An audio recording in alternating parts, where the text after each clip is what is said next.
dengan adanya peristiwa yang cukup besar ini, Asian Games ini, Kominfo sebenarnya beberapa saat sebelum kejadian ini sudah mulai menyiapkan aturan-aturan baru yang akan ceritanya itu membuat aturan bagaimana data diletakkan supaya aman buat orang Indonesia dan aman buat negara itu sendiri. Salah satunya adalah mengklasifikasikan data. Apakah itu data yang sangat-sangat sensitif gitu ya. Data sensitif itu apa misalnya gitu ya. Data sensitif itu misalnya adalah nomor KTP, nah itu sensitif gitu ya. Terus karena nomor KTP terkait dengan nomor KK gitu ya, itu disebut sensitif. Data yang tidak terlalu sensitif apa? Data yang tidak terlalu sensitif misalnya itu mengenai data yang dimasukkan namanya hobi, mengenai pekerjaan, karena orang kan ingin eksis.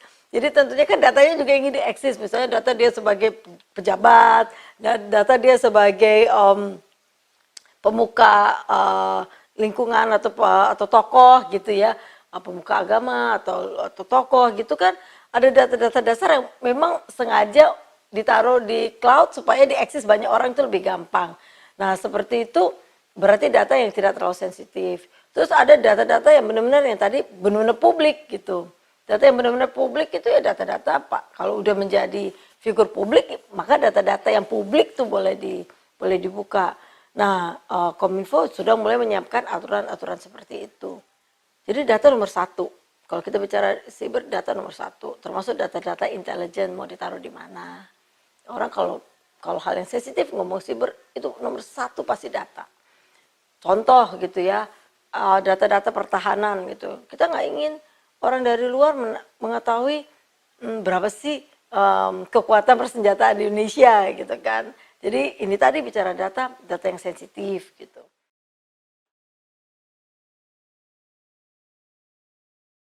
Kita itu adalah negara yang besar. Penduduk kita itu nomor 4 terbesar di dunia. Sesudah Cina, Amerika, India. Nah, jadi kita itu adalah merupakan pasar yang besar dari yang namanya ekonomi digital. Dan kalau kita lihat itu yang lalu kemudian menjadi daya tarik tersendiri kenapa banyak investor yang lalu kemudian membuka pasar ekonomi digital mereka di Indonesia. Pertanyaannya sekarang adalah apakah kita hanya mau dijadikan pasar saja atau kita mau punya andil di situ. Jadi kalau kita lihat di negara-negara lain seperti Cina dan sebagainya kan mereka memperlakukan seperti misalnya dalam hal lokalisasi data misalnya. Jadi mereka melindungi rakyatnya untuk lalu kemudian kalau terjadi apa-apa dengan ekonomi digital yang beroperasi di mereka bisa melakukan sesuatu. Nah, kalau kita lalu kemudian dijadikan pasar, lalu kemudian semua data kita itu lalu kemudian ditaruh di luar negeri, padahal data itu kan ke depan dengan adanya teknologi big data dan sebagainya, justru di situ sebenarnya aset terbesarnya yang mereka incar. Jadi di PP 82 kan sudah diatur misalkan soal lokalisasi data. Yang tidak lebih kan tujuannya itu lebih kepada untuk kita bisa melindungi masyarakat kita kalau lalu kemudian misalkan terjadi hal-hal yang negatif dalam hal ekonomi digital.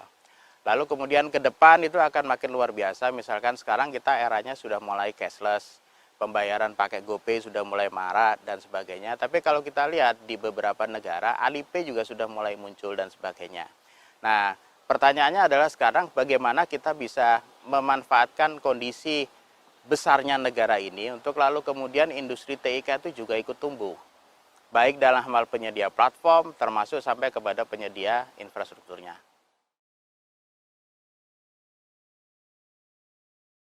Paradigma, ini pola pikir. Jadi kita masukin era baru, kita harus mempunyai paradigma baru. Paradigma yang dulu itu kalau ya tadi yang saya katakan top down.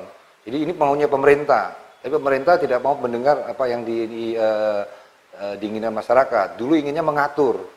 Nah sekarang kita fasilitator, bukan hanya mengatur. Bagaimana menumbuhkan, bagaimana mengakselerasi, sebaiknya less regulation atau light touch. Jadi kita memberi, karena kan perubahan kan kita banyak yang tidak tahu. Jadi kita harus membuka peluang sebesar-besarnya untuk terjadi perubahan itu. Jadi perubahan itu tidak boleh dihambat. Nah, fungsi saya diangkat dalam pemerintahan saat ini adalah memastikan transformasi ini berjalan. Transformasi terhadap 3 tadi, masyarakat, bisnis, dan pemerintahan. Bagaimana tadi juga melakukan perubahan pola pikir dan paradigma. Dan ya namanya transformasi selalu ada hambatannya. Hambatannya bukan dari luar, tapi juga karena di antara pemerintah juga ada. Karena tadi sebenarnya kalau kita mau sabar mendengarkan, mereka juga ingin bertransform, cuma nggak tahu caranya. Makanya itu Kominfo lead menjadi pendorong untuk terjadi transformasi.